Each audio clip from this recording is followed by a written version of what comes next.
Dasar istri bodoh. Mulai sekarang kamu pergi dari rumah ini. Assalamualaikum warahmatullahi wabarakatuh. Hari itu, saat usia kandunganku 8 bulan, aku diusir dari rumahku sendiri. Suamiku menunjuk wajahku dengan amarah. Ibu mertuaku tega menyiramku dengan air kotor dari ember yang ia bawa. Dan aku hanya bisa menangis sambil memeluk perutku yang besar. Malam itu aku berjalan sendirian di jalanan, menahan lapar, menahan sakit, tanpa tahu kemana harus pergi. Hingga 1 minggu kemudian, keadaan berbalik. Lelaki yang dulu mengusirku, bersama ibu mertuaku yang menghinaku, kini datang dengan wajah pucat. Mereka berlutut di kakiku, menangis, memohon ampun dengan air mata yang tak terbendung. Sahabat semuanya, sebelum kita mulai cerita ini, mari tuliskan di komentar dari mana saja sahabat menonton cerita ini. Semoga yang subscribe channel Sudut Hikmah, kami doakan semoga dimudahkan segala urusannya, dilapangkan rezekinya, disehatkan badannya, dan dikabulkan segala hajat dunia akhirat oleh Allah Subhanahu wa Ta'ala. Amin ya Rabbal Alamin. Sekarang mari kita mulai ceritanya. Namaku Lia. Aku masih ingat jelas yang itu, ketika matahari terasa begitu panas. Bukan hanya di kulitku tapi juga di hatiku. Usia kandunganku sudah 8 bulan. Perutku semakin berat, setiap langkah terasa lambat. Tapi yang paling menyesakkan adalah beban di dalam dadaku. Aku berdiri di halaman rumahku sendiri. Rumah yang dulu kubangun dengan susah payah sebelum aku menikah. Rumah yang kucatat sebagai simbol perjuangan dan doa. Kini, rumah itu bukan lagi tempat perlindungan, melainkan saksi dari pengkhianatan dan kebencian. Suamiku menatapku dengan wajah penuh amarah. Tangannya menunjuk lurus ke arahku, nadanya keras, menusuk telingaku seperti panah. Mulai sekarang kamu pergi dari rumah ini, bentaknya. Tubuhku bergetar. Aku hanya bisa menunduk. Air mataku jatuh satu persatu, membasahi pipiku. Aku memeluk perutku, mencoba menenangkan bayi kecil yang ikut bergerak gelisah, seakan merasakan penderitaanku. Di belakang suamiku berdiri ibu mertuaku. Wajahnya dingin, penuh kebencian. Di tangannya tergenggam sebuah ember, seolah siap menyiramkan apa saja untuk mengusirku lebih jauh. Mulutnya tak henti melontarkan kata-kata tajam, seakan aku bukan menantu, melainkan musuh besar dalam hidupnya. Dasar perempuan tidak tahu diri, kamu memang tidak pantas jadi bagian keluarga ini, katanya dengan suara tinggi. Aku ingin berteriak, ingin mengatakan bahwa rumah ini adalah milikku, bahwa setiap batu di dalamnya kubeli dengan keringatku. Tapi suaraku terhenti, aku terlalu lemah, terlalu hancur. Air mataku semakin deras. Aku menoleh sebentar ke pintu rumahku, melihat ruang tamu yang pernah dipenuhi canda, kini terasa asing. Tidak ada lagi tempat bagiku. Dengan langkah gontai, aku meninggalkan halaman itu. Suara bentakan suamiku masih terdengar di belakangku, tapi aku tak lagi mampu menjawab. Perutku terasa sakit, jantungku berdetak kencang. Aku hanya memeluk erat bayiku sambil berbisik lirih. Sabar ya, nak, kita pergi dulu. Allah pasti punya jalan. Malam itu aku berjalan tanpa arah, membawa tubuh yang lelah, hati yang koyak, dan bayi yang masih bernafas di dalam rahimku. Tidak ada tempat tujuan, tidak ada tangan yang menolong, hanya dinginnya udara malam dan suara hatiku yang terus memohon kekuatan. Aku tidak tahu kemana aku harus melangkah, tapi satu hal yang jelas. Hari itu, aku kehilangan rumahku, suamiku, dan mertuaku dalam satu waktu. Namun aku juga tidak tahu, seminggu kemudian semua akan berubah. Dan orang-orang yang mengusirku dengan hinaan justru akan bersujud menangis di hadapanku. Aku melangkah tanpa arah. Jalanan sepi hanya diterangi lampu jalan yang redup. Suara gesekan sandal jepitku terdengar lirih, bercampur dengan detak jantung yang tak karuan. Udara malam menusuk kulitku, membuat tubuhku menggigil. Perutku terasa berat, sesak, dan sakit yang semakin sering datang membuatku harus berhenti setiap beberapa langkah. Aku duduk di tepi jalan, berusaha menenangkan napas. Tanganku mengusap-usap perutku yang membuncit, mencoba memberi ketenangan pada bayiku yang terus bergerak gelisah. Air mata kembali jatuh, membasahi jilbabku. Aku bertanya dalam hati, "Ya Allah, sampai kapan aku harus menahan semua ini?" Tidak ada seorang pun di sisiku malam itu. Rumah yang seharusnya menjadi tempat perlindungan telah menolakku. Suami yang seharusnya menjadi sandaran hidup justru mengusirku dengan tangan dinginnya. Dan ibu mertua yang seharusnya menjadi orang tuaku juga malah melemparkan kata-kata tajam yang melukai lebih dalam dari sembilu. Aku meraih tas kecil yang sempat kuambil sebelum pintu rumah tertutup rapat. Isinya hanya beberapa potong baju dan dompet kecil. Aku membuka dompet itu, menghitung uang recehan yang tersisa. Tidak banyak, bahkan tidak cukup untuk menyewa kamar kos sederhana. Aku menutup dompet itu dengan tangan gemetar. "Aku harus kuat," bisikku, meski suaraku nyaris tak terdengar. Langkahku kemudian membawaku ke sebuah mushola kecil di pinggir jalan. Pintu kayunya terbuka, lampunya redup, hanya ada sajadah tergulung di pojok. Aku masuk pelan-pelan, berharap bisa beristirahat sebentar di sana. Lantai dingin menyambutku, tapi setidaknya ada atap yang melindungiku dari udara malam. Aku duduk, bersandar di dinding mushola itu. Air mataku belum juga berhenti. Dalam keheningan, aku mendengar suara hatiku sendiri. Aku memandang perutku, lalu berbisik, "Nak, maafkan ibu. Seharusnya kamu tumbuh di rumah yang penuh kasih sayang. Tapi lihatlah keadaan kita sekarang. Hanya ada lantai dingin dan dinding bisu yang menjadi saksi. Maafkan ibu, ya aku terlelap dalam tangis. Tapi tidurku tidak benar-benar nyenyak. Sakit di perut membuatku berkali-kali terbangun. Aku mencoba menahan, mencoba percaya bahwa aku bisa melewati malam itu. Pagi pun datang, suara azan subuh membangunkanku. Aku bangkit, meski tubuhku terasa lemah. Aku mengambil wudhu dengan air yang dingin sekali, lalu berdiri di atas sajadah. Dalam sujudku, aku menangis lagi. Ya Allah, Engkau tahu aku tidak punya siapa-siapa lagi. Aku tidak tahu harus kemana, tapi aku percaya Engkau tidak akan membiarkan hamba-Mu ini sendirian. Hari itu aku mencoba bertahan. Aku keluar dari mushola, menutup tubuhku dengan jilbab seadanya, lalu berjalan ke arah pasar. Di sana, aku berharap bisa mencari sedikit pekerjaan atau sekadar menukar tenagaku dengan makanan. Perutku terus saja terasa lapar, tapi aku lebih khawatir pada bayi di rahimku. Di pasar, aku mendengar suara pedagang memanggil-manggil pelanggan. Bau ikan asin, sayur mayur, dan bumbu dapur bercampur memenuhi udara.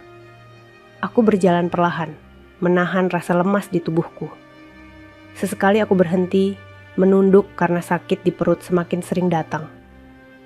Seorang ibu penjual sayur memandangiku dengan tatapan iba. "Nak, kamu baik-baik saja. Wajahmu pucat sekali." Aku tersenyum tipis, mencoba menutupi penderitaanku.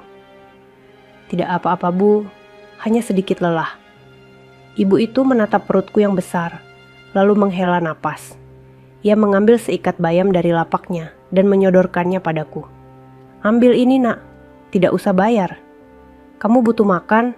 Aku terdiam. Air mataku hampir jatuh lagi, tapi aku menahannya. Dengan tangan gemetar, aku menerima bayam itu. "Terima kasih banyak, Bu. Semoga Allah membalas kebaikan Ibu Hari." Itu aku bertahan dengan sedikit makanan yang kudapat. Aku duduk di sudut pasar, menyuapkan sayur rebus seadanya.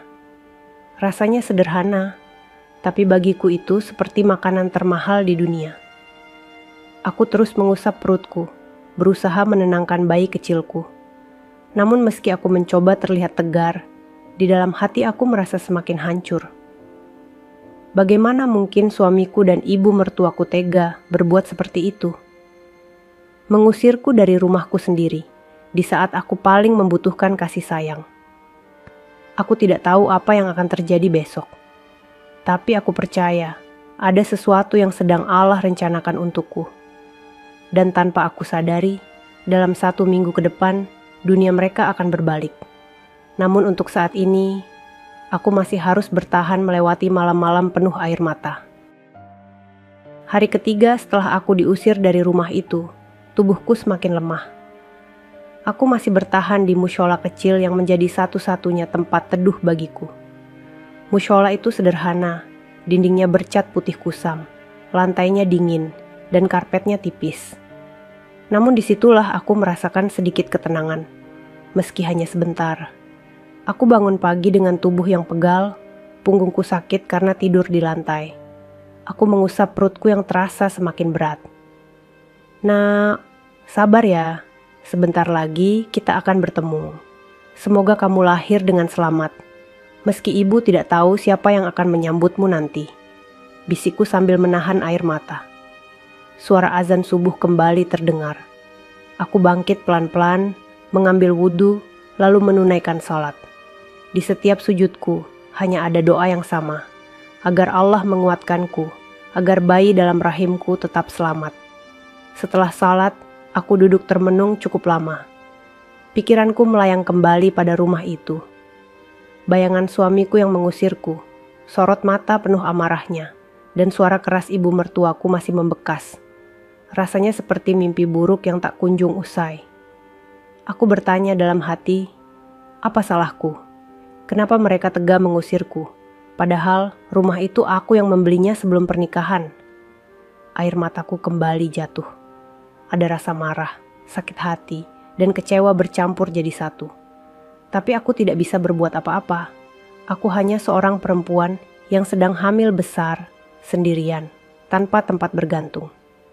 Hari itu aku kembali berjalan ke arah pasar, mencoba mencari cara untuk bertahan hidup. Aku sudah tidak punya banyak uang, dan aku tidak bisa terus-menerus menerima belas kasihan orang lain.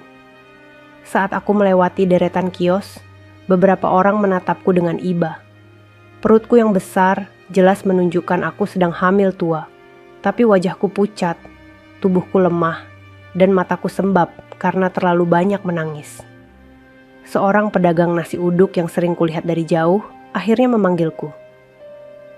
"Mbak, sini sebentar." Aku menghampirinya dengan langkah gontai. "Iya, Bu." Ia menatapku dengan penuh perhatian. "Mbak, maaf ya kalau saya lancang. Saya lihat sudah beberapa hari ini Mbak mondar-mandir di sini. Mbak hamil besar, tapi kok kelihatan sendirian? Suaminya di mana?" Pertanyaan itu membuat dadaku sesak. Aku menunduk, mencoba menahan air mata. "Suami saya, dia tidak mau lagi menerima saya di rumah," jawabku lirih. Wajah ibu itu berubah iba. Ia lalu mengambil sebungkus nasi uduk dan menyodorkannya kepadaku. "Makan dulu ya nak, jangan dipikirkan terlalu berat. Yang penting kamu sehat, bayi dalam kandunganmu juga sehat." Tanganku gemetar saat menerimanya. "Terima kasih banyak, Bu. Saya tidak tahu harus bagaimana kalau tidak ada orang baik seperti ibu aku makan nasi, itu dengan lahap, meski air mataku tak henti menetes. Setiap suapan terasa pahit bercampur asin karena tangisku. Aku tahu aku tidak bisa terus begini, tapi aku benar-benar tidak punya jalan keluar. Siang itu, aku duduk di sudut pasar, mencoba beristirahat. Tiba-tiba aku melihat seseorang yang sangat kukenal berjalan melewati pasar. Jantungku seketika berdegup kencang. Itu suamiku. Ia mengenakan kemeja rapi, wajahnya terlihat tegang. Ia berjalan bersama seorang pria berperawakan tinggi yang sepertinya bukan orang sembarangan. Aku terdiam, mencoba bersembunyi di balik kios sayur. Aku takut kalau dia melihatku. Namun dari jarak itu, aku bisa melihat ekspresi wajahnya. Ada kegelisahan yang tidak pernah kulihat sebelumnya. Ia berbicara dengan nada serius kepada pria yang bersamanya, bahkan sesekali menunduk seolah merasa tertekan. Aku tidak tahu apa yang sedang terjadi, tapi ada firasat aneh di hatiku, bahwa sesuatu sedang menimpa suamiku. Sesuatu yang mungkin akan mengubah segalanya. Aku menahan napas, mengusap perutku, lalu berbisik, "Nak, Sepertinya Allah sedang menyiapkan sesuatu untuk kita. Sore harinya, aku kembali ke mushola. Aku berbaring di lantai dingin itu, mencoba mengistirahatkan tubuhku. Tapi pikiranku tidak bisa tenang. Bayangan suamiku di pasar tadi terus menghantui pikiranku. Kenapa wajahnya terlihat begitu panik? Apa yang sedang terjadi padanya? Malam semakin larut. Aku mencoba memejamkan mata, tapi sulit sekali tidur. Perutku sesekali terasa sakit, seperti tanda-tanda persalinan sudah semakin dekat. Aku menggenggam erat jilbabku, menahan rasa takut. Di tengah gelapnya malam, aku hanya bisa berdoa. Ya Allah, aku tidak tahu apa yang sedang Engkau siapkan. Tapi aku percaya, Engkau tidak akan meninggalkan hamba-Mu. Aku hanya mohon, selamatkan aku dan anakku. Dan entah bagaimana, hatiku yakin, sesuatu akan segera terjadi. Sesuatu yang membuat suamiku dan ibu mertuaku menyesali semua perbuatan mereka. Aku belum tahu apa itu. Tapi aku bisa merasakannya semakin dekat. Hari-hari berlalu begitu lambat.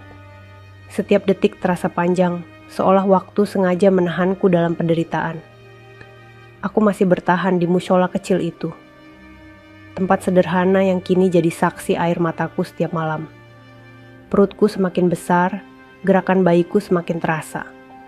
Setiap kali ia bergerak, aku mencoba tersenyum, meski hatiku hancur. Nak, kamu adalah satu-satunya alasan ibu bertahan, bisikku sambil mengusap perutku dengan lembut. Pagi itu, aku memutuskan kembali ke pasar. Aku tidak bisa terus-menerus bergantung pada belas kasihan orang. Aku harus melakukan sesuatu, sekecil apapun. Dengan langkah pelan, aku menghampiri seorang pedagang sayur. Bu, kalau boleh, saya bantu membereskan sayuran ini. Saya tidak minta banyak, hanya sekadar makan saja, ucapku lirih. Pedagang itu menatapku cukup lama. Matanya berkaca-kaca. Nak, kamu tidak perlu malu. Kalau mau bantu silakan. Tapi ingat, jangan sampai kelelahan. Kamu sedang hamil besar. Aku mengangguk, lalu mulai membantu menata sayur mayur di lapaknya. Meski tubuhku lemah, aku berusaha sekuat tenaga. Sakit di perut kadang datang, tapi kutahan. Yang penting aku bisa bertahan hidup. Siang itu, ketika aku sedang membereskan ikatan kangkung, tiba-tiba aku mendengar suara gaduh di ujung pasar. Orang-orang berbisik-bisik. Sebagian mendekat ingin melihat. Rasa penasaranku muncul. Aku melangkah perlahan ke arah keramaian.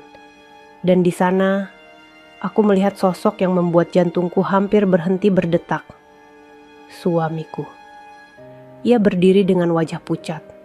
Dua orang pria berbadan tegap menahannya di tengah kerumunan. Salah satu dari mereka berbicara lantang. Inilah dia orangnya. Orang yang selama ini menipu dan menggelapkan uang investasi. Orang-orang langsung ribut. Ada yang mencaci, ada yang mencemooh. Suamiku mencoba membela diri. Tidak, ini pasti salah paham. Saya hanya korban. Suaranya bergetar, matanya liar mencari jalan keluar. Aku berdiri terpaku. Keringat dingin mengucur di pelipisku. Rasanya kakiku membeku, tidak bisa bergerak. Aku ingin lari, tapi tubuhku kaku. Aku tidak percaya dengan apa yang kulihat. Pria yang menahannya menunjukkan beberapa berkas. Bukti-bukti sudah jelas. Kamu menggunakan uang itu untuk kepentingan pribadi. Sekarang waktunya kamu bertanggung jawab. Kerumunan semakin gaduh. Suamiku berteriak-teriak, tapi tak ada yang peduli. Dua pria itu menyeretnya keluar dari pasar. Sementara orang-orang hanya menonton dengan wajah puas. Aku terdiam cukup lama. Perasaanku campur aduk. Marah, sedih, kecewa. Sekaligus ada rasa iba. Bagaimanapun, dia adalah suamiku, ayah dari bayi yang ada dalam kandunganku. Tapi setelah semua perlakuannya padaku, apakah aku masih pantas merasa iba? Aku kembali ke lapak pedagang sayur. Mencoba menenangkan diri. Tapi bayangan wajah panik suamiku tidak bisa hilang dari kepalaku. Aku mulai bertanya-tanya, apakah ini jawaban dari Allah? Apakah ini awal dari balasan untuk semua perlakuannya terhadapku? Sore itu aku kembali ke mushola. Tubuhku sangat lelah. Aku berbaring di lantai, menatap langit-langit yang kusam. Suara gaduh di pasar tadi masih terngiang-ngiang di telingaku. Aku menutup mata, mencoba melupakan semuanya. Tapi sulit. Tiba-tiba aku teringat pada ibu mertuaku. Jika suamiku benar-benar tersangkut masalah sebesar itu, bagaimana dengan dirinya? Apakah ia juga akan terlibat? Atau justru dialah yang akan merasakan malu di hadapan orang-orang? Aku mengusap perutku, mencoba berbicara pada bayiku. Nah, sepertinya Allah sudah mulai menunjukkan jalannya. Mungkin inilah awal dari semua yang akan berubah. Kamu jangan takut, ya. Ibu akan tetap bersamamu malam itu. Aku kembali berdoa. Doa yang panjang, penuh air mata. Aku tidak meminta balasan untuk mereka yang menyakitiku. Aku hanya meminta agar aku dan bayiku diberi keselamatan. Tapi dalam hatiku, aku tahu apa yang kulihat hari ini adalah tanda. Tanda bahwa roda kehidupan mulai berputar. Aku terlelap dengan hati yang gelisah. Bayangan suamiku yang digiring keluar pasar terus menghantui pikiranku. Aku tidak tahu apa yang akan terjadi esok. Tapi aku yakin, satu demi satu tabir akan terbuka. Dan aku juga tahu, dalam waktu dekat, mereka yang menghinaku, yang mengusirku, akan datang dengan wajah penuh penyesalan. Mereka akan bersujud, menangis di hadapanku. Aku belum tahu kapan itu terjadi. Tapi aku bisa merasakan, waktunya semakin dekat. Pagi itu, udara terasa lebih dingin dari biasanya. Angin pagi menusuk hingga ke tulang. Aku duduk di teras mushola dengan wajah lelah, tubuhku kian berat, dan sakit di perut semakin sering datang. Aku tahu waktunya melahirkan semakin dekat, namun aku tidak punya siapa-siapa untuk menemaniku. Aku menatap jalanan yang mulai ramai oleh orang-orang yang hendak ke pasar. Suara pedagang mendorong gerobak bercampur dengan derap langkah kaki. Aku hanya bisa menghela napas panjang. Saat itulah, dua orang ibu-ibu yang lewat di depan mushola berbicara cukup keras, sehingga telingaku mendengarnya. Kamu dengar kabar nggak?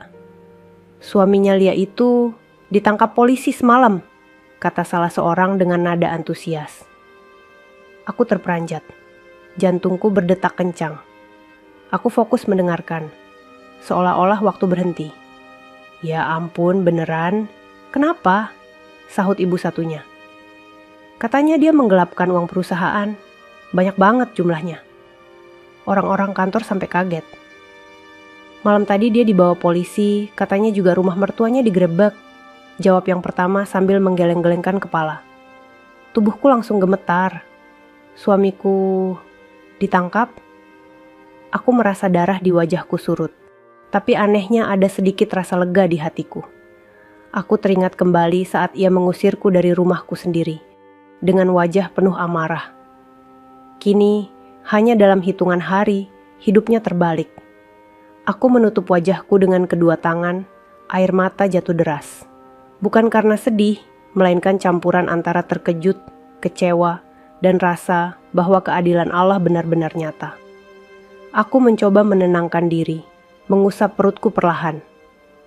Nah, apa kamu dengar? Ayahmu sekarang harus mempertanggungjawabkan perbuatannya. Lihatlah, Allah itu maha adil. Kamu tidak perlu takut lagi, karena ibu yakin kita tidak sendirian. Hari itu pasar ramai dengan kabar tersebut. Hampir setiap orang membicarakan nasib suamiku.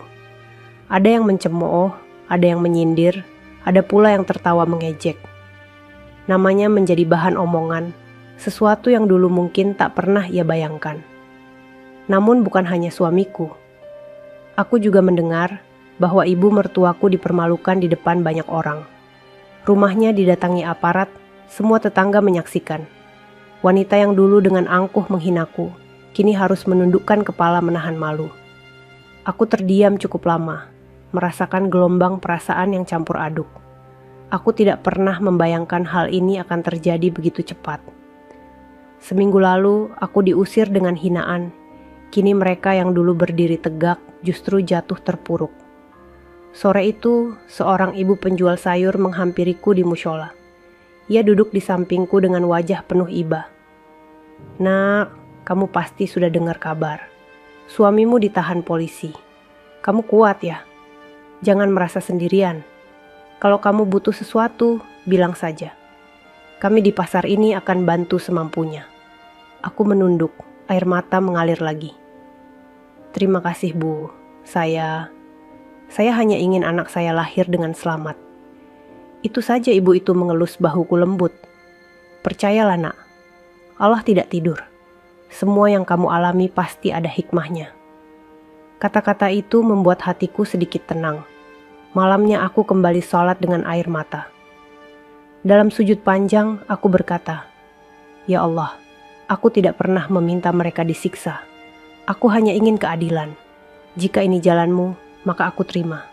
Aku hanya mohon, beri aku kekuatan hingga bayiku lahir." Malam itu aku hampir tidak bisa tidur. Sakit di perut semakin sering datang, membuatku gelisah. Aku tahu persalinanku sudah dekat, tapi aku masih sendiri di mushola sederhana ini. Di tengah rasa sakit itu, tiba-tiba terdengar suara langkah kaki mendekat. Aku menahan napas, sedikit takut. Pintu mushola berderit terbuka. Cahaya lampu dari luar masuk, memperlihatkan dua sosok yang tak asing bagiku. Aku membeku, tubuhku bergetar hebat. Itu suamiku dan ibu mertuaku. Mereka berdiri di depan pintu dengan wajah berbeda. Tidak ada lagi sorot angkuh. Tidak ada lagi amarah, hanya ada wajah penuh penyesalan, mata sembab, dan tubuh yang gemetar.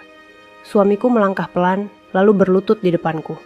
Air matanya jatuh, membasahi lantai mushola. "Lia, maafkan aku. Tolong, maafkan aku."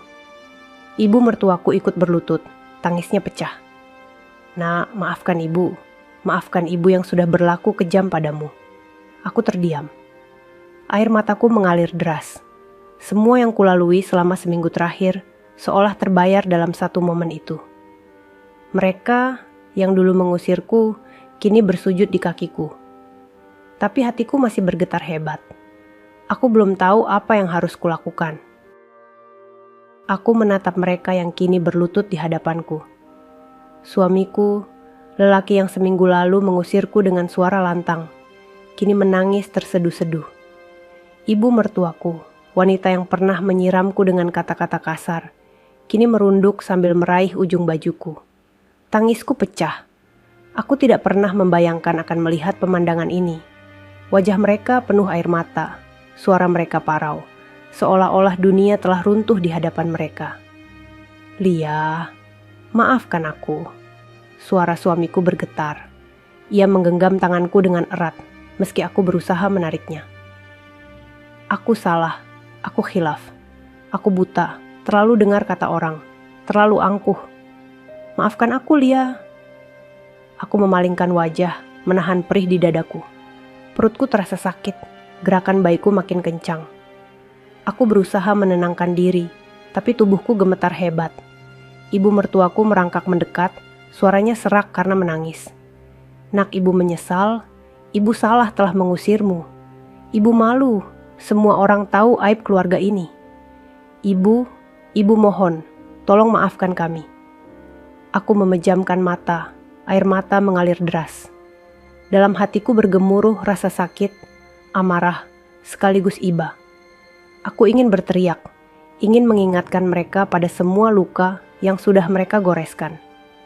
Malam-malam yang kuhabiskan di lantai mushola, perutku yang menahan sakit, air mataku yang tak berhenti. Aku ingin berkata, "Kalian terlambat," tapi lidahku keluh. Yang terdengar hanya isak tangis, bercampur dengan suara lirihku. Kenapa? Kenapa baru sekarang kalian datang? Saat aku hampir melahirkan, saat aku sudah tidak punya apa-apa lagi. Suamiku semakin menunduk.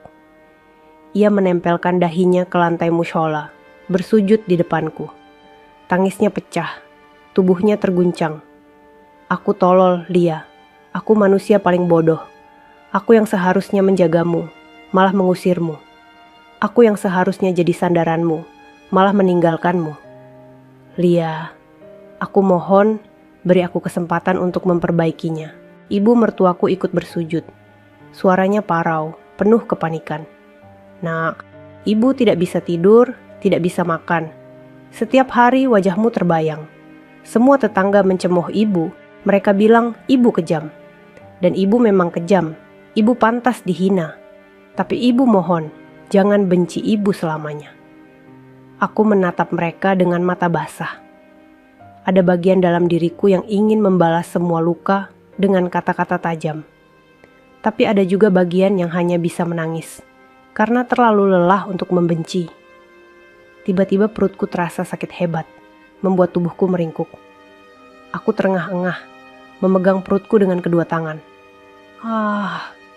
Suaraku lirih tapi jelas panik. Suamiku langsung mendekat, wajahnya pucat. Lia, kamu kenapa? Apa kamu mau melahirkan? Aku tidak bisa menjawab. Rasa sakit itu datang semakin kuat. Nafasku tersengal, keringat dingin bercucuran di pelipisku. Ibu mertuaku panik, berlari keluar mushola sambil berteriak. Tolong, ada yang mau melahirkan. Tolong cepat. Aku berusaha menahan, tapi tubuhku semakin lemah. Suamiku menopang tubuhku, mencoba menenangkanku. Sabar, Lia. Aku ada di sini sekarang. Jangan takut. Tolong percayalah padaku sekali ini. Aku hanya bisa menatapnya dengan mata penuh air.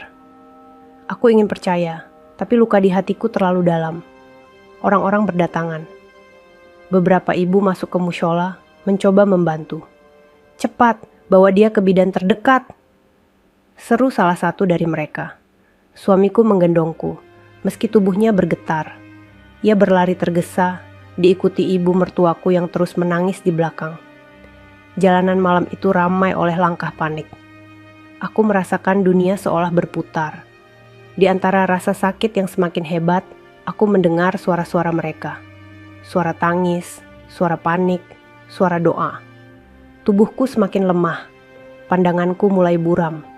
Aku hanya sempat berbisik pada diriku sendiri. Ya Allah, selamatkan aku dan bayiku. Lalu segalanya terasa semakin gelap. Tubuhku terasa semakin berat ketika suamiku berlari sambil menggendongku. Jalanan malam itu hanya diterangi lampu jalan yang redup, tapi langkahnya terus tergesa, seolah ia sedang berpacu dengan waktu. Nafasku tersengal, perutku terasa seperti diremas-remas dari dalam. Bertahanlah Lia, tolong bertahan. Suaranya terdengar putus asa. Aku bisa merasakan dada suamiku bergetar. Peluh dingin membasahi bajunya. Aku ingin menjawab, tapi suaraku tertahan oleh rasa sakit yang menusuk hingga ke tulang. Ibu mertuaku berlari di belakang, terengah-engah sambil menangis keras. Ya Allah, selamatkan menantuku, selamatkan cucuku. Rintihnya dengan wajah basah oleh air mata. Akhirnya kami sampai di rumah bidan yang tidak jauh dari pasar. Pintu diketuk keras, hingga seorang bidan paruh baya keluar dengan wajah panik. Astagfirullah, cepat masuk, katanya. Suamiku membawaku ke dalam, meletakkanku di ranjang sederhana. Bidan itu segera mempersiapkan peralatan, sementara beberapa ibu yang ikut membantu dari mushola berdiri cemas di luar pintu. Aku menggenggam erat ujung spray, menahan sakit yang semakin intens.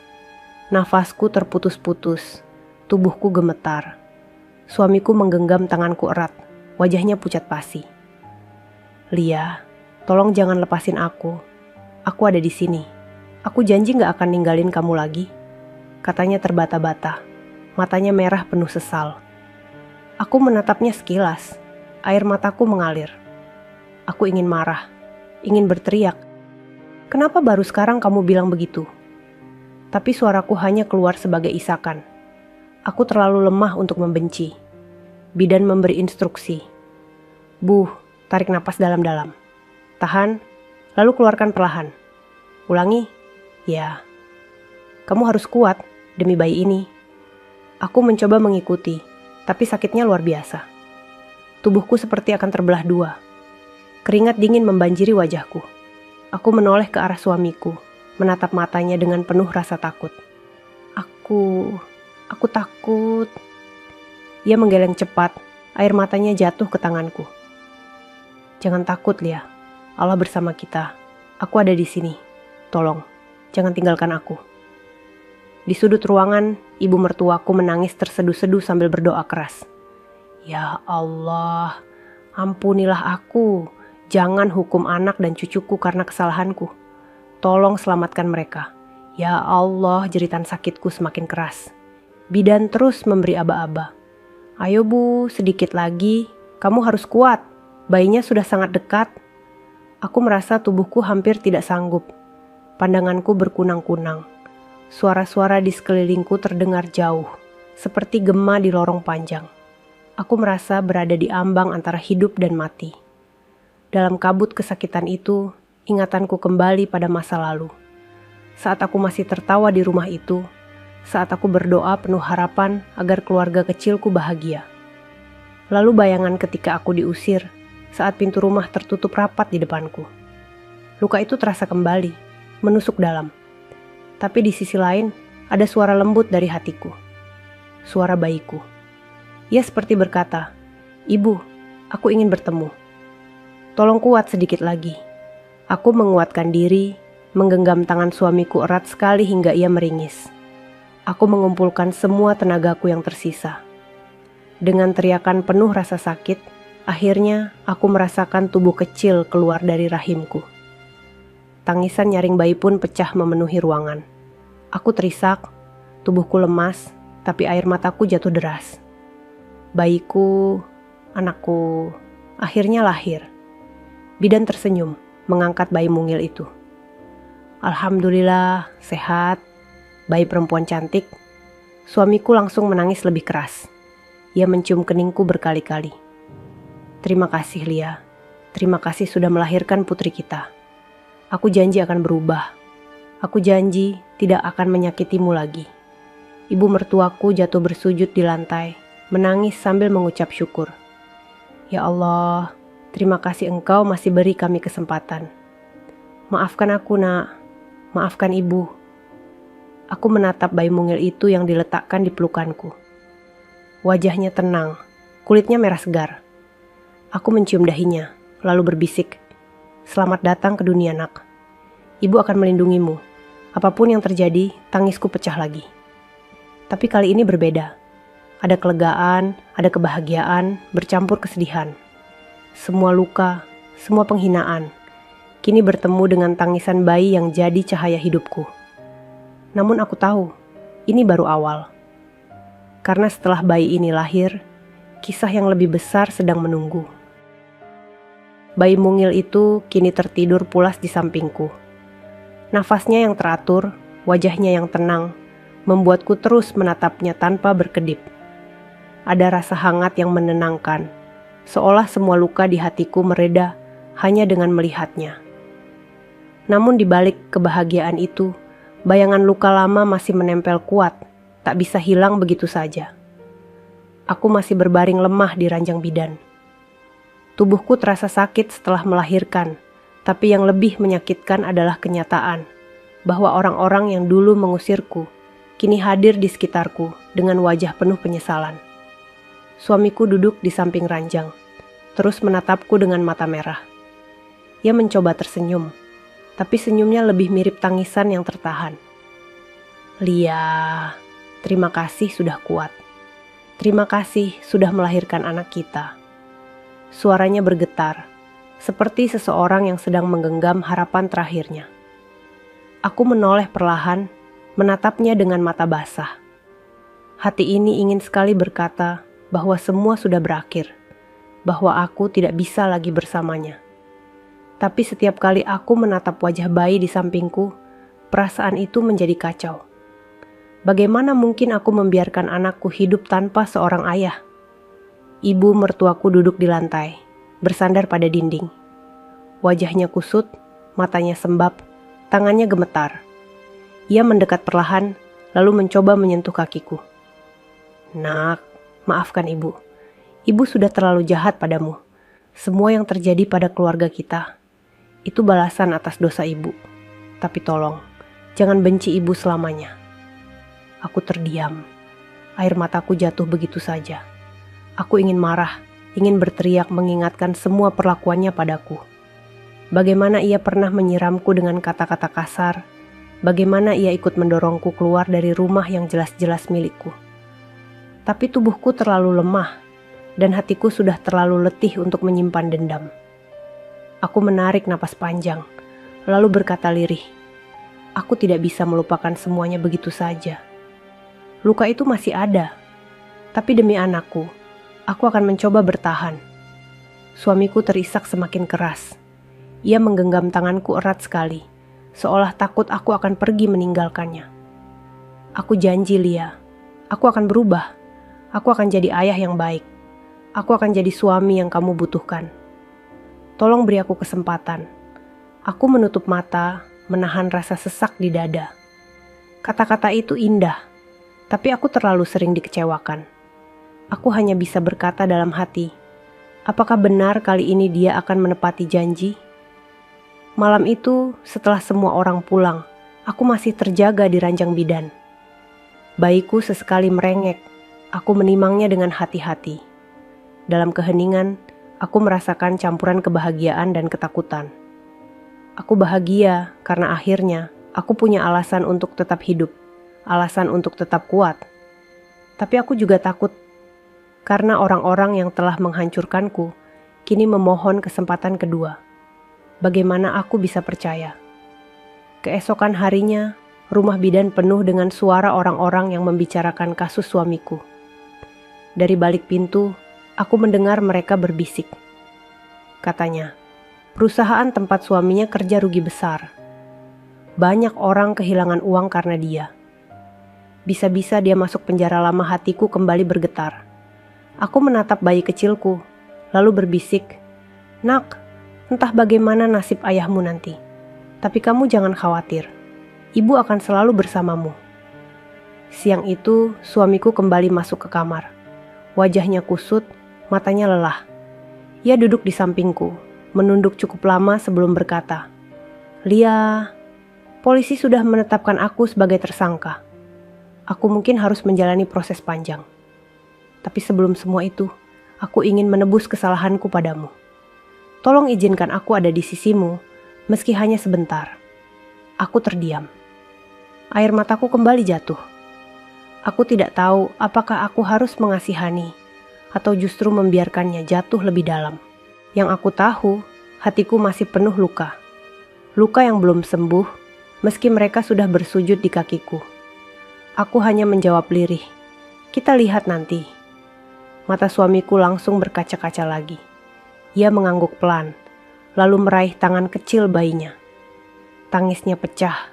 Ia mencium anaknya berkali-kali sambil berbisik, "Maafkan ayah, nak. Ayah sudah banyak salah. Ayah janji akan berubah demi kamu." Aku hanya bisa menatap mereka dengan hati yang semakin kacau. Dan aku sadar, ini baru permulaan. Jalan panjang masih menunggu dengan luka yang harus kupikul bersama bayi kecilku. Hari-hari setelah kelahiran bayiku berjalan seperti mimpi yang tidak pernah kuharapkan. Aku masih tinggal di rumah bidan. Tubuhku belum pulih sepenuhnya, dan bayiku terus menempel di pelukanku. Tangisnya yang lembut di malam hari menjadi pengingat bahwa aku kini seorang ibu seutuhnya.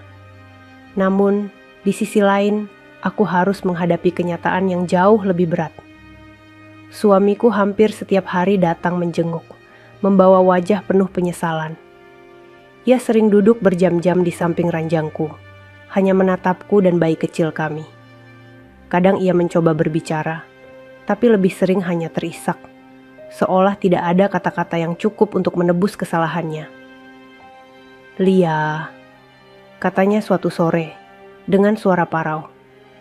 "Aku tahu semua ini salahku. Aku hancurkan kepercayaanmu. Aku sakiti hatimu. Tapi aku benar-benar ingin berubah. Demi kamu, demi anak kita." Aku menatapnya tanpa kata. Di dalam hatiku, aku bisa merasakan ketulusan dari ucapannya. Tapi luka yang ia tinggalkan begitu dalam.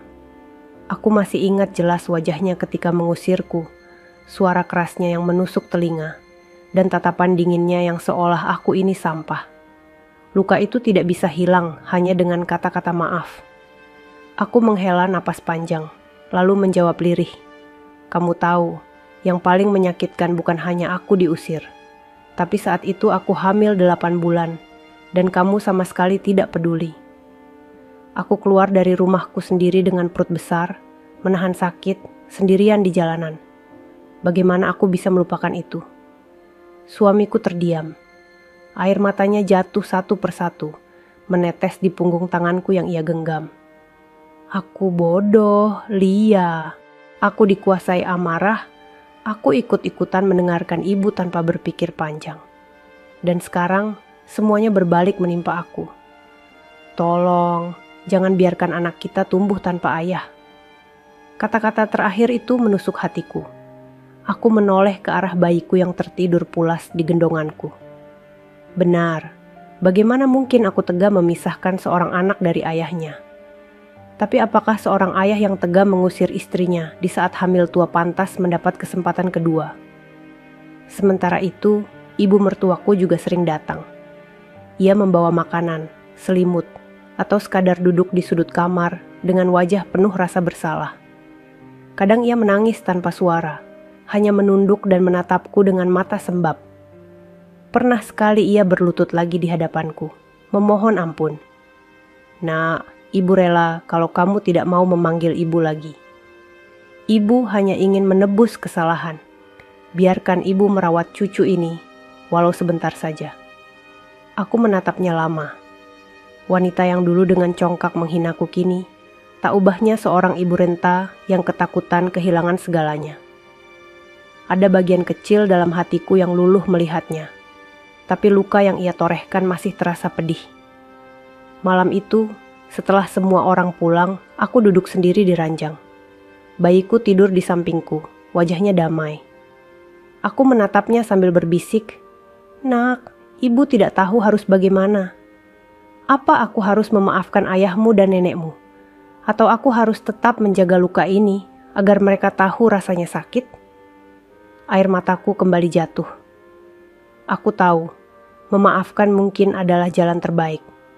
Tapi memaafkan bukan berarti melupakan, dan hatiku masih belum siap. Keesokan harinya, seorang polisi datang ke rumah bidan mencari suamiku. Aku melihatnya berbicara dengan wajah tegang di teras. Suamiku kembali digiring untuk menjalani pemeriksaan lebih lanjut. Saat itu, aku melihat betapa rapuhnya dirinya. Lelaki yang dulu berdiri angkuh kini gemetar di hadapan aparat. Aku hanya bisa menghela napas. Roda kehidupan memang berputar begitu cepat. Dalam seminggu, semua yang dulu tinggi kini jatuh terpuruk. Dan aku, perempuan yang mereka hina, justru masih bisa berdiri, meski dengan tubuh lemah. Namun, di dalam hatiku, masih ada satu pertanyaan besar. Apakah aku sanggup memberikan maaf? Ataukah luka ini akan terus kubawa selamanya? Aku menunduk, mencium kening bayiku yang hangat. Nak, ibu akan mencari jawaban itu. Tapi yang pasti, mulai hari ini, hidup kita tidak akan pernah sama lagi.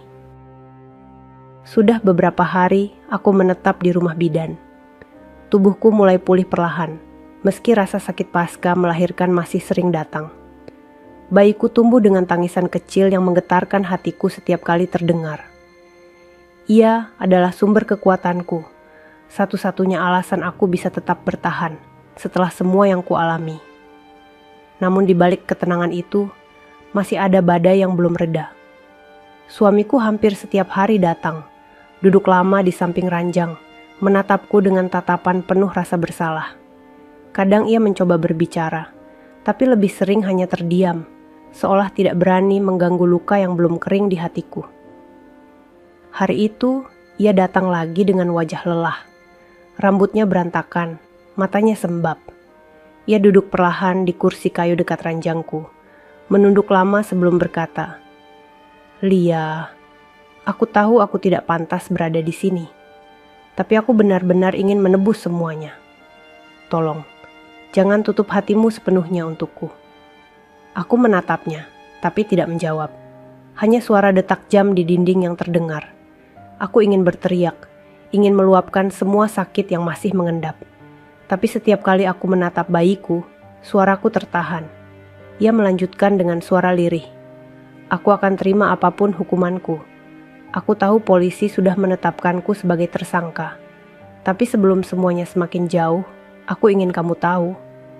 Aku benar-benar menyesal. Aku sadar aku telah hancurkan hatimu. Aku usir kamu dari rumahmu sendiri. Aku bahkan tega saat kamu hamil tua. Itu kesalahan terbesarku. Air mataku jatuh.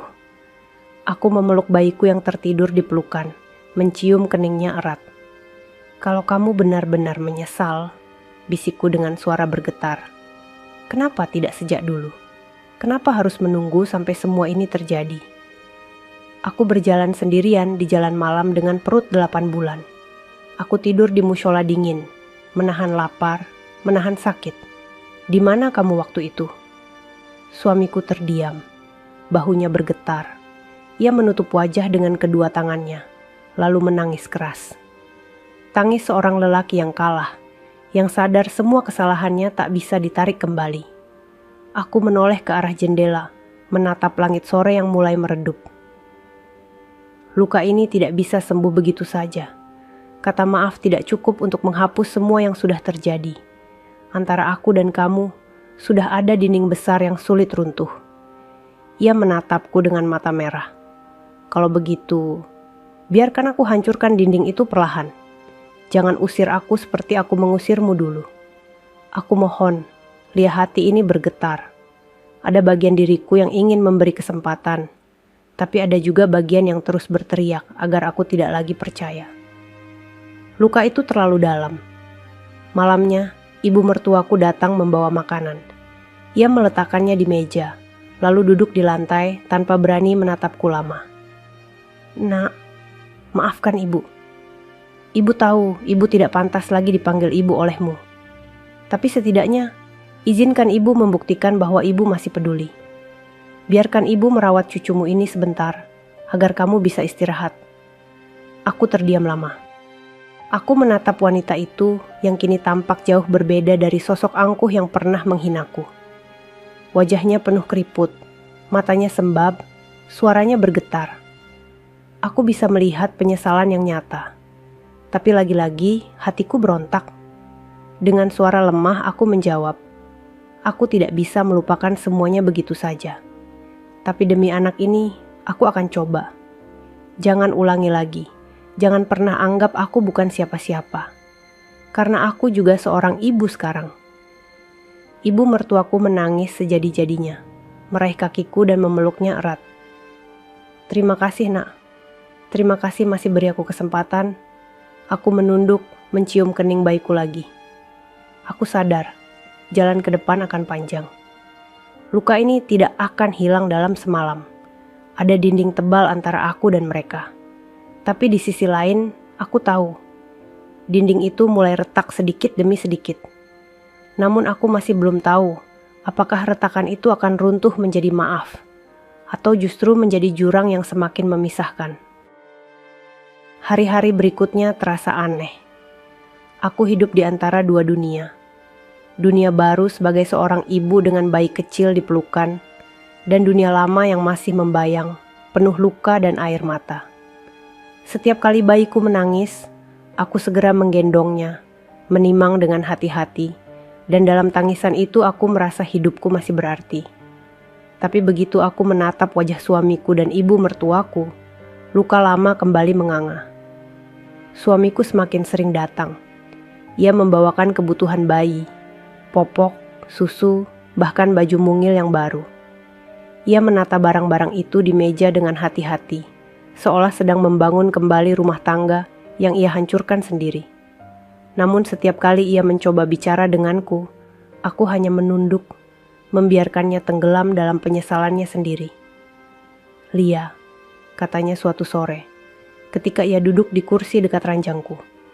Aku tahu aku tidak bisa menghapus masa lalu, tapi tolong, izinkan aku ikut dalam masa depanmu. Aku ingin melihat anak kita tumbuh. Aku ingin ada di sampingmu, bukan lagi melawanmu. Aku menoleh sebentar, menatap matanya. Sorot matanya penuh penyesalan, tapi di hatiku masih ada rasa takut. Aku takut jika suatu saat semua akan terulang. Aku takut dikhianati lagi. Kalau kamu sungguh ingin berubah, kataku lirih, buktikan dengan tindakan. Jangan hanya kata-kata. Aku sudah terlalu sering percaya, dan setiap kali aku percaya, aku justru disakiti. Ia terdiam. Hanya angin sore yang masuk dari jendela, menggoyangkan tirai lusuh rumah bidan. Di sisi lain, ibu mertuaku juga mulai mendekatiku. Ia menawarkan bantuan menggendong bayi, menyiapkan makanan, bahkan membersihkan kamar kecil itu. Aku membiarkannya, meski hatiku masih kaku. Kadang aku memperhatikan wajahnya ketika ia menimang cucunya. Ada raut kasih sayang yang nyata, tapi aku juga teringat wajah yang sama ketika dulu menatapku dengan kebencian. Suatu malam, ketika bayi mungilku tertidur, aku mendengar ibu mertuaku berdoa di sudut ruangan. Suaranya lirih tapi jelas. Ya Allah, ampuni dosaku. Aku hina menantuku. Aku usir dia dari rumahnya sendiri. Tapi Engkau balas dengan cara yang tidak pernah aku sangka. Engkau jatuhkan anakku. Engkau permalukan aku di depan semua orang. Aku terima ya Allah. Tapi tolong, jangan ambil cucu ini dariku. Jangan ambil menantuku dari hidupku. Aku menutup mata, menahan air mata yang hampir jatuh. Ada sesuatu dalam doanya yang membuat hatiku goyah.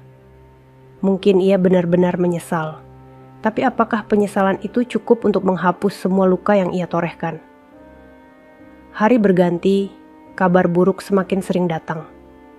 Suamiku harus bolak-balik ke kantor polisi untuk pemeriksaan.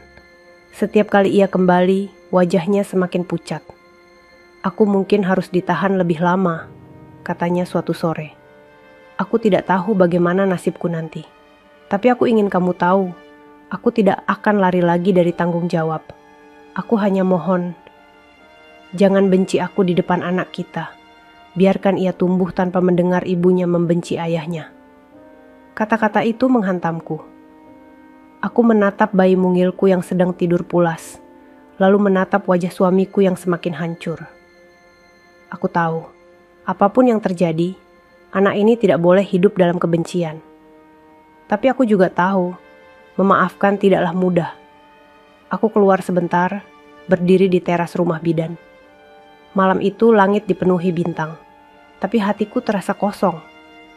Aku teringat kembali pada malam ketika aku diusir, berjalan sendirian di jalanan gelap dengan perut besar. Rasa sakit itu masih hidup di dalam ingatanku, seakan baru terjadi kemarin. Aku berbisik lirih pada diriku sendiri. Apakah aku sanggup benar-benar memaafkan? Atau aku akan terus hidup dengan bayang-bayang masa lalu? Aku tidak tahu jawabannya. Yang aku tahu hanyalah jalan ini masih panjang. Dan aku harus terus berjalan demi anakku. Pagi itu udara terasa lebih berat dari biasanya. Aku duduk di kursi kayu dekat jendela rumah bidan, memangku bayiku yang tertidur pulas. Cahaya matahari masuk lewat celah tirai, tapi hangatnya tidak bisa mengusir dingin di hatiku. Suamiku datang lagi, kali ini dengan wajah lebih kusut dari hari-hari sebelumnya. Bajunya tidak rapi, matanya cekung, seolah ia hampir tidak tidur. Ia duduk di hadapanku dengan napas terengah, lalu berkata dengan suara bergetar, "Lia, semuanya semakin jelas sekarang. Semua bukti mengarah padaku. Aku tidak bisa menghindar lagi. Polisi bilang aku bisa dipenjara bertahun-tahun. Aku menatapnya lama, hatiku terasa berat. Aku ingat saat dulu aku mengandalkan dia, berharap ia jadi pelindungku. Tapi yang kulihat sekarang hanyalah seorang lelaki yang terpuruk. Tidak lagi punya kuasa, tidak lagi punya harga diri. Aku tidak bisa apa-apa untukmu," kataku lirih. "Kamu sudah memilih jalanmu sendiri." Ia menunduk, bahunya gemetar. "Aku tahu, Lia. Aku yang salah. Aku terlalu serakah, terlalu percaya diri. Aku pikir aku bisa mengendalikan semuanya, termasuk kamu. Tapi nyatanya, aku malah hancur.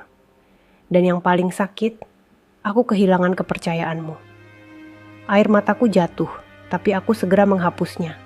Aku tidak ingin terlihat lemah lagi. Kepercayaan itu tidak bisa kembali begitu saja. Sekali pecah, sulit untuk utuh kembali. Saat itu, ibu mertuaku masuk membawa sepiring nasi hangat. Ia meletakkannya di meja, lalu duduk di lantai, menatapku dengan mata yang sembab. "Nak, izinkan ibu bicara." Aku menoleh pelan. Ia menarik napas panjang, lalu berkata, "Selama ini ibu terlalu buta. Ibu pikir ibu sedang melindungi anak ibu. Ibu tidak sadar justru ikut mendorongnya ke jurang. Dan yang lebih parah, ibu menyakiti kamu, perempuan yang justru paling tulus ingin membangun rumah tangga dengan anak ibu." Aku terdiam. Kata-kata itu terasa seperti pisau yang mengiris hatiku, karena terlalu tepat menggambarkan kenyataan. "Ibu malu," lanjutnya. "Malu pada Allah, malu pada orang-orang, malu pada diriku sendiri. Semua tetangga menertawakan ibu, bilang ibu kejam, ibu sombong. Dan mereka benar, ibu memang begitu. Tapi sekarang ibu mohon, jangan benci ibu selamanya. Biarkan ibu ikut menebus dosa dengan merawat cucu ini, meski hanya sedikit." Aku menunduk, menatap wajah bayi kecilku. Ia bergerak pelan dalam tidurnya, seperti malaikat kecil yang tidak tahu apa-apa tentang dunia yang penuh luka ini. Suamiku tiba-tiba bersuara lagi, kali ini lebih tegas. "Lia, aku akan jalani semua proses hukum. Aku tidak akan lari. Tapi aku mohon, jangan biarkan anak kita tumbuh tanpa kasih sayang orang tuanya. Kalau kamu tidak bisa memaafkan aku sebagai suami, setidaknya izinkan aku jadi ayah untuknya." Hatiku semakin kacau. Aku ingin marah, ingin menolak. Tapi di sisi lain, aku tahu anak ini berhak punya seorang ayah. Tidak adil jika aku membiarkan kebencianku menutup haknya. Namun aku juga sadar, memaafkan bukan berarti melupakan. Luka itu masih nyata. Luka itu masih berdarah setiap kali aku mengingat malam aku diusir, dihalau dari rumahku sendiri, saat perutku sebesar ini. Aku menggenggam bayi kecilku erat, lalu berkata pelan, "Aku tidak bisa memberi jawaban sekarang. Luka ini terlalu besar." Aku butuh waktu. Suamiku menutup wajah dengan kedua tangannya, menangis tanpa suara. Ibu mertuaku ikut menangis, memeluk lututnya di lantai. Ruangan itu penuh dengan suara isakan, sementara aku hanya bisa duduk memeluk anakku, terjebak di antara rasa benci, rasa kasihan, dan rasa tanggung jawab. Hari itu aku sadar, semuanya sudah terbuka. Dosa, penyesalan, dan luka, semuanya kini terpampang jelas. Tapi aku belum tahu, apakah dari keterbukaan ini akan lahir pengampunan, atau justru perpisahan selamanya. Hari-hari berikutnya, aku jalani dengan hati yang campur aduk. Bayiku tumbuh dengan tangisan kecilnya, membuatku tetap punya alasan untuk tersenyum, meski luka di hatiku masih menganga. Aku belajar menyusui, belajar menenangkan bayi, belajar begadang hingga dini hari. Semua itu melelahkan, tapi juga menjadi cahaya di tengah kegelapan. Namun di luar itu, masalah semakin menumpuk. Suamiku semakin sering dipanggil polisi. Setiap kali ia kembali, wajahnya semakin pucat, langkahnya semakin berat. Ia jarang bicara, tapi dari sorot matanya aku bisa membaca bahwa hukum sudah menutup jalannya. Suatu sore, ia duduk di kursi kayu dekat ranjangku. Tangannya gemetar saat menggenggam tangan kecil bayinya. Air matanya jatuh mengenai kulit mungil itu. "Nak," bisiknya, "maafkan ayah. Ayah tidak tahu apakah bisa melihatmu tumbuh besar. Tapi ayah janji, ayah akan tanggung semua kesalahan. Jangan benci ayahmu ini." Aku menatapnya dengan hati bergetar. Ada bagian dari diriku yang masih ingin memeluknya, ingin menghapus air matanya. Tapi luka yang ia tinggalkan masih menahanku. Aku hanya bisa berkata lirih, anak ini tidak boleh tahu luka kita. Biarkan ia tumbuh tanpa mendengar kebencian. Ia menoleh ke arahku, matanya basah. Itu sudah cukup bagiku. Kalau kamu tidak bisa mencintaiku lagi, setidaknya jangan tanamkan kebencian padanya. Aku tidak menjawab. Aku hanya menunduk, mencium kening bayiku. Malam itu, ibu mertuaku datang dengan wajah lelah. Ia membawa sekantong beras dan beberapa lauk sederhana. Ia menatapku lama sebelum berkata, "Nak, aku tahu aku tidak pantas bicara banyak. Tapi aku mohon, jangan jauhkan aku dari cucu ini. Biarkan aku merawatnya juga. Biarkan aku menebus dosaku sedikit demi sedikit." Aku menghela napas panjang. Aku melihat wajahnya yang dulu penuh kebanggaan kini runtuh, rapuh, dan penuh penyesalan. Aku tidak bisa melupakan semua yang terjadi, Bu. Tapi aku juga tidak bisa menutup mata melihat penyesalanmu. Kita lihat saja waktu yang menjawab wanita itu menangis, berulang kali mencium tanganku. "Terima kasih, Nak. Terima kasih." Hari-hari berikutnya, aku mulai keluar sebentar dengan bayi di gendongan. Orang-orang di pasar sering menatapku dengan tatapan iba. Sebagian bahkan berbisik, "Itu Lia, menantu yang diusir, tapi sekarang justru yang bertahan." Aku hanya bisa menunduk, mencoba tidak peduli. Namun setiap bisikan itu menusuk hatiku. Aku tidak ingin dikenal karena lukaku. Aku hanya ingin dikenal sebagai seorang ibu yang kuat untuk anaknya. Suatu pagi, aku dipanggil oleh seorang polisi untuk datang ke kantor, memberi kesaksian tentang suamiku. Hatiku gemetar. Aku tidak pernah membayangkan harus duduk di kursi saksi, menceritakan semua yang kualami. Tapi aku tahu, ini bagian dari perjalanan panjang yang tidak bisa kuhindari.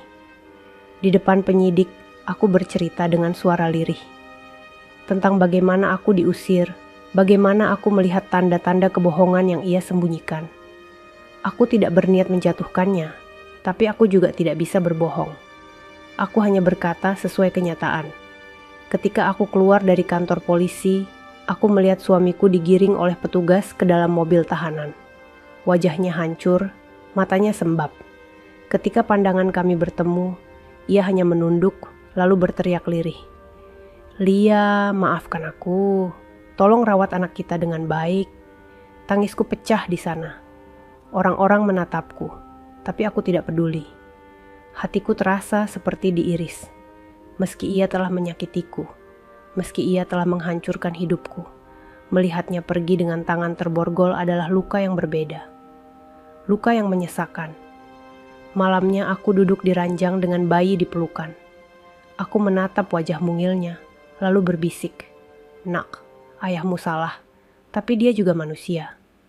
Jangan benci dia. Biar ibu yang menanggung semua luka ini."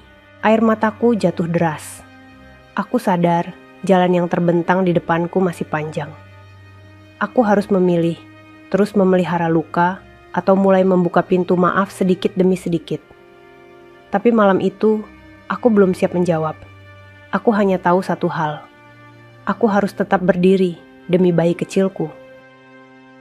Hari-hari setelah suamiku resmi ditahan adalah hari-hari yang penuh ujian. Aku kini benar-benar sendiri, hanya ditemani bayiku yang baru lahir. Suamiku sesekali menitipkan pesan melalui pengacaranya, dan hampir semua isinya hanya permohonan maaf, serta janji untuk berubah. Tapi aku tahu, janji itu datang terlalu terlambat. Ibu mertuaku menjadi orang yang paling sering mendampingiku. Setiap pagi ia datang membawa makanan atau kebutuhan bayi. Kadang ia hanya duduk di lantai, menatap cucunya dengan mata basah. Wajahnya selalu lelah, seolah ia pun dihukum oleh rasa bersalah yang tidak pernah selesai. Suatu sore, ia duduk di sampingku sambil menimang cucunya. Suaranya lirih, hampir seperti bisikan.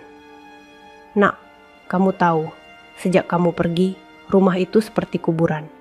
Sepi, gelap, penuh bayangan. Setiap malam ibu tidak bisa tidur.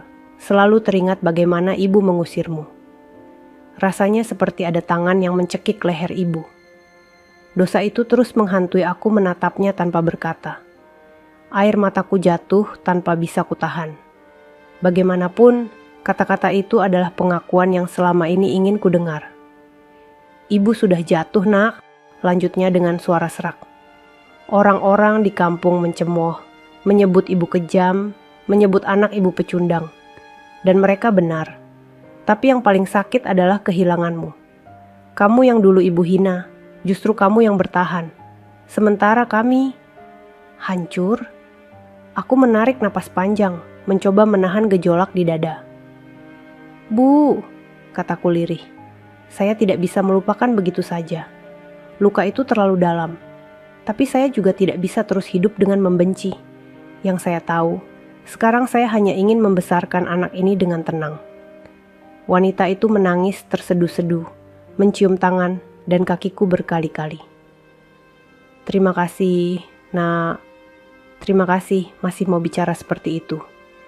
Ibu janji akan menjaga kamu dan cucu ini, meski harus menyerahkan seluruh hidup ibu." Malam itu aku termenung lama setelah ia pulang. Aku duduk di ranjang, menatap bayiku yang tertidur damai.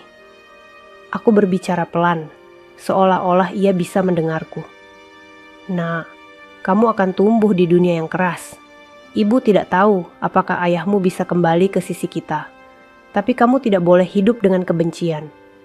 Ibu akan berusaha belajar memaafkan, meski sulit."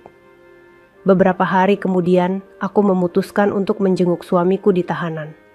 Bukan karena aku ingin, tapi karena aku merasa perlu menuntaskan sesuatu dalam hatiku. Ketika aku masuk ke ruangan itu, ia duduk di balik meja besi, mengenakan pakaian tahanan. Wajahnya pucat, matanya cekung, tapi begitu melihatku, ia langsung berdiri dengan air mata mengalir deras. "Lia," suaranya pecah. "Terima kasih kamu mau datang.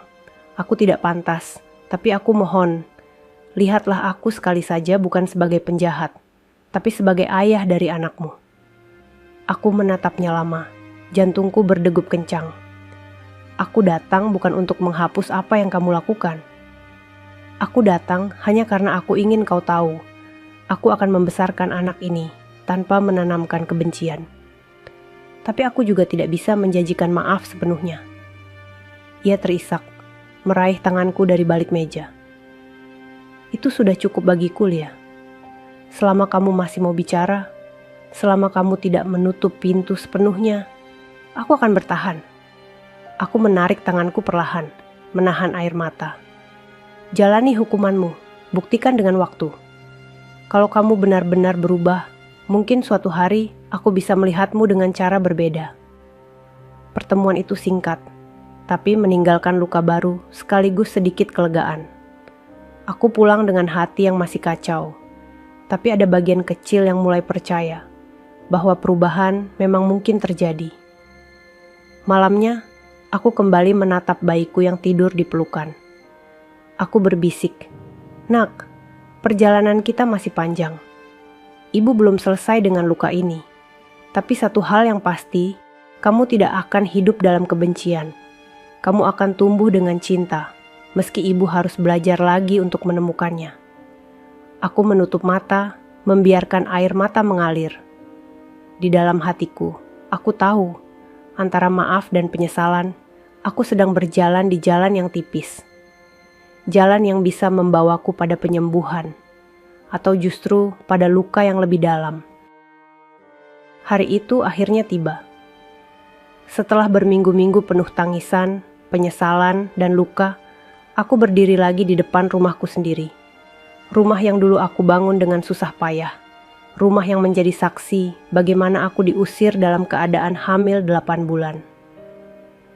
Aku memeluk bayiku erat, langkahku pelan tapi mantap. Di sampingku ada ibu mertuaku yang kini tampak jauh lebih tua dari sebelumnya. Wajahnya kusut, matanya bengkak karena terlalu sering menangis. Ia berjalan sambil menunduk, tak berani menatapku lama. Pintu rumah terbuka. Di dalam, beberapa orang sudah menunggu. Tetangga, kerabat, bahkan aparat yang mengurus proses hukum suamiku. Dan di tengah ruangan, aku melihatnya. Suamiku. Ia mengenakan pakaian tahanan. Wajahnya pucat, tubuhnya lebih kurus. Begitu pandangan kami bertemu, ia langsung jatuh berlutut. Air matanya jatuh deras, tangannya gemetar. "Lia, maafkan aku. Aku sudah hancur, aku sudah jatuh sedalam-dalamnya. Aku tidak minta kamu kembali mencintaiku. Aku hanya mohon, jangan benci aku selamanya. Biarkan aku tetap jadi ayah untuk anak ini, meski dari balik jeruji tangisku pecah." Semua orang terdiam, menatap kami dengan mata penuh iba. Aku menunduk, mengingat malam ketika ia mengusirku. Suaranya yang lantang masih terngiang di telingaku. Tapi kini lelaki itu berlutut di kakiku, menangis tanpa daya. Ibu mertuaku juga ikut berlutut. Tangannya meraih kakiku. Suaranya parau. "Nak, ibu sudah salah besar. Ibu usir kamu, hina kamu. Padahal kamu yang paling tulus." Allah balas semuanya. Ibu jatuh, anak ibu ditahan, nama baik keluarga hancur. Semua ini karena kesombongan ibu. Tolong, jangan buang ibu sepenuhnya. Biarkan ibu menebus dosa dengan merawat cucu ini. Aku menatap mereka lama, air mataku deras. Dalam hatiku, luka itu masih terasa. Aku ingin berteriak, ingin mengingatkan mereka pada semua malam yang kulalui sendirian, pada semua sakit yang kutanggung. Tapi saat aku menatap bayi kecilku, semua amarah itu luluh. Aku mengangkat wajahku, menatap mereka yang bersujud. Dengan suara bergetar, aku berkata, "Aku tidak bisa menghapus semua yang terjadi. Luka itu akan selalu ada. Tapi demi anak ini, aku akan belajar memaafkan. Aku tidak mau dia tumbuh dalam kebencian suasana ruangan seketika hening." Suamiku terisak lebih keras, mencium lantai tempat ia bersujud. Ibu mertuaku menangis sambil mencium ujung jilbabku. Orang-orang yang menyaksikan juga ikut mengusap air mata mereka. Aku memeluk bayiku erat, lalu melangkah masuk ke rumah itu. Rumahku, rumah yang dulu menjadi tempat aku diusir, kini menjadi tempat aku kembali dengan harga diriku utuh. Suamiku dan ibu mertuaku tetap berlutut di belakangku. Mereka menangis, mereka menyesal, dan mereka bersujud bukan hanya di kakiku, tapi juga di hadapan kebenaran yang tak bisa mereka tolak lagi. Aku berdiri di tengah ruang tamu, memandang sekeliling. Dinding rumah ini pernah menjadi saksi penghinaan terbesar dalam hidupku, dan kini menjadi saksi penyesalan terdalam dari mereka. Aku menunduk, mencium kening bayiku. "Nak," bisikku, "lihatlah. Inilah balasan dari Allah. Bukan aku yang membalas, tapi Dia. Tugas ibu sekarang hanyalah menjagamu, membesarkanmu, dan memastikan kamu tumbuh dengan cinta, bukan kebencian." Air mataku jatuh lagi, tapi kali ini bukan karena luka. Air mata itu adalah tanda bahwa aku akhirnya bisa berdiri tegak. Aku bukan lagi perempuan yang diusir. Aku adalah seorang ibu yang bertahan, yang dipulihkan oleh takdir, dan yang akhirnya melihat mereka berlutut di hadapanku. Dan aku tahu, sejak hari itu, hidupku tidak akan pernah sama lagi. Tamat.